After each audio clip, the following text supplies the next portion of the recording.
ces voix qui se taisaient quand montait, à l'aube, l'insoutenable euphorie des chants de rassemblement de ceux qui tuaient ensemble et de ceux qui partaient dans leur vocabulaire dévoyé au travail.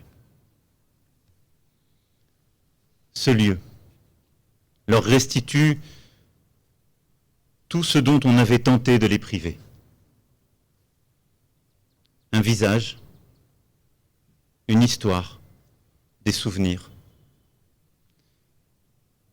des envies et des rêves, et surtout une identité, un nom, tous les noms, gravés un à un, inlassablement, sur la pierre éternelle de ce mémorial. Ibuka, souviens-toi. Ces paroles nous font entendre aussi la voix de ceux qui portent la plaie de cette nuit, ceux qui portent la blessure béante d'avoir été là et d'être encore là. Ceux dont nous n'avons écouté la souffrance ni avant, ni pendant, ni même après. Et c'est peut-être là le pire. Survivants, rescapés, orphelins. C'est grâce à leur témoignage, à leur courage, leur dignité, que nous mesurons combien il ne s'agit pas de chiffres ou de mots, mais de l'irremplaçable épaisseur de leur vie.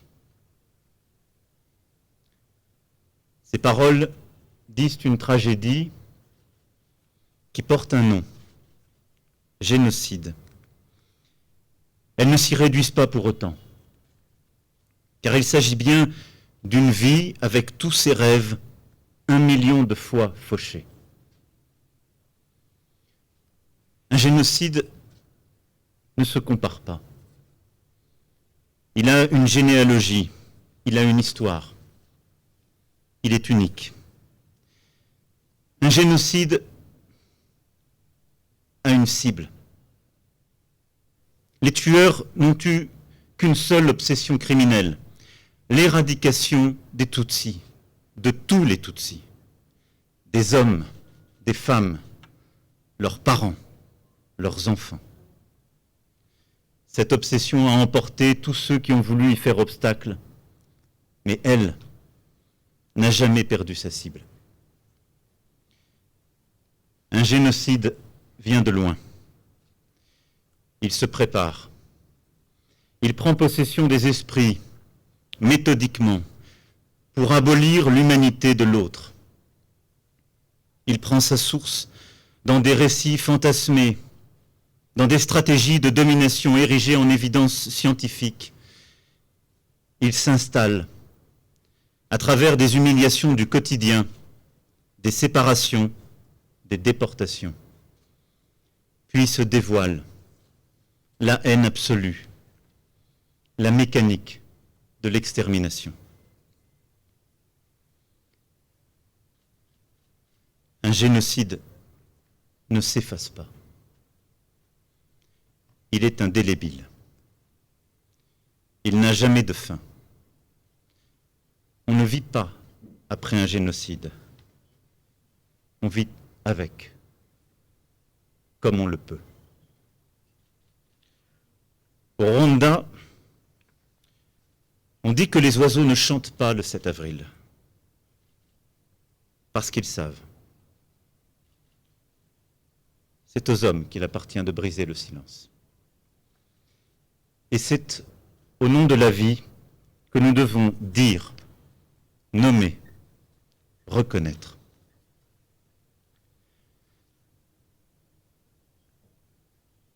Les tueurs qui hantaient les marais, les collines, les églises, n'avaient pas le visage de la France. Elle n'a pas été complice. Le sang qui a coulé n'a pas déshonoré ses armes, ni les mains de ces soldats qui ont, eux aussi, vu de leurs yeux l'innommable, pensé des blessures et étouffé leurs larmes. Mais la France a un rôle. une histoire et une responsabilité politique au Rwanda.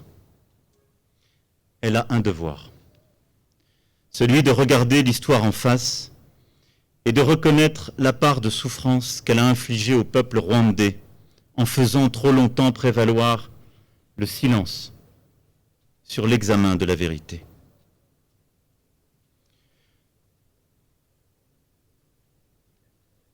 En s'engageant dès 1990 dans un conflit dans lequel elle n'avait aucune antériorité, la France n'a pas su entendre la voix de ceux qui l'avaient mise en garde. Ou bien a-t-elle surestimé sa force en pensant pouvoir arrêter ce qui était déjà à l'œuvre? La France n'a pas compris qu'en voulant faire obstacle à un conflit régional ou une guerre civile, elle restait de fait aux côtés d'un régime génocidaire. En ignorant les alertes des plus lucides observateurs, la France endossait alors une responsabilité accablante dans un engrenage qui a abouti au pire, alors même qu'elle cherchait précisément à l'éviter. À Arusha, en août 1993, la France pensait, aux côtés des Africains, avoir arraché la paix. Ses responsables, ses diplomates y avaient œuvré, persuadés que le compromis et le partage du pouvoir pouvaient prévaloir. Ces efforts étaient louables et courageux. Mais ils ont été balayés par une mécanique génocidaire qui ne voulait aucune entrave à sa monstrueuse planification. Lorsqu'en avril 1994, les bourreaux commencèrent ce qu'ils appelaient odieusement leur travail, la communauté internationale mit près de 3 mois, 3 interminables mois avant de réagir. Et nous avons, tous, abandonné des centaines de milliers de victimes à cet infernal huis clos. Au lendemain, alors que des responsables français avaient eu la lucidité et le courage de qualifier le génocide, la France n'a pas su en tirer les conséquences appropriées. Depuis, 27 années de distance amère se sont écoulées. 27 années d'incompréhension, de tentatives de rapprochement sincères mais inabouties. 27 années de souffrance pour ceux dont l'histoire intime demeure malmenée par l'antagonisme des mémoires. Alors, en me tenant avec humilité et respect à vos côtés ce jour, je viens reconnaître nos responsabilités. C'est ainsi poursuivre l'œuvre de connaissance et de vérité que seule permet la rigueur du travail, de la recherche et des historiens. Et nous nous poursuivrons encore en soutenant une nouvelle génération de chercheurs, de chercheuses qui ont courageusement ouvert un nouvel espace de savoir, en souhaitant qu'aux côtés de la France, toutes les parties prenantes à cette période de l'histoire rwandaise ouvrent à leur tour toutes leurs archives. Reconnaître ce passé, c'est aussi et surtout poursuivre l'œuvre de justice, en nous engageant à ce qu'aucune personne soupçonnée de crime de génocide ne puisse échapper au travail des juges. Reconnaître ce passé, notre responsabilité, est un geste sans contrepartie. Exigence envers nous-mêmes et pour nous-mêmes. Tête envers les victimes après tant de silence passé.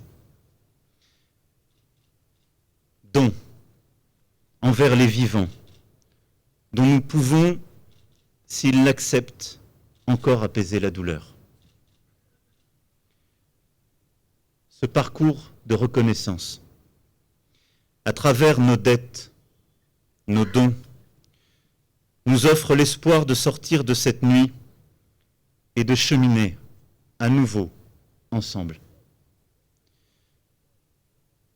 Sur ce chemin,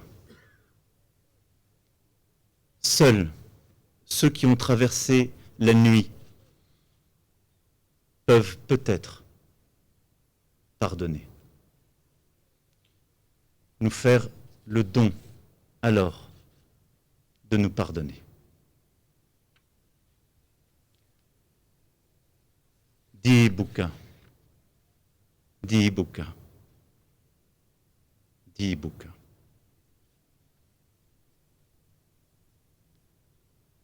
Je veux ici, en ce jour, assurer la jeunesse rwandaise qu'une autre rencontre est possible.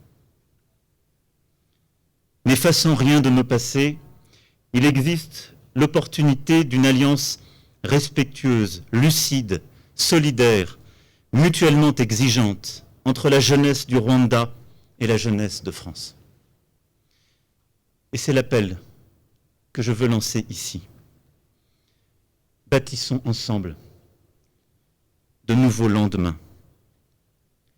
Préparons ici, pour nos enfants, de prochains souvenirs heureux. C'est le sens de l'hommage que je veux rendre à ceux dont nous garderons la mémoire, qui ont été privés d'avenir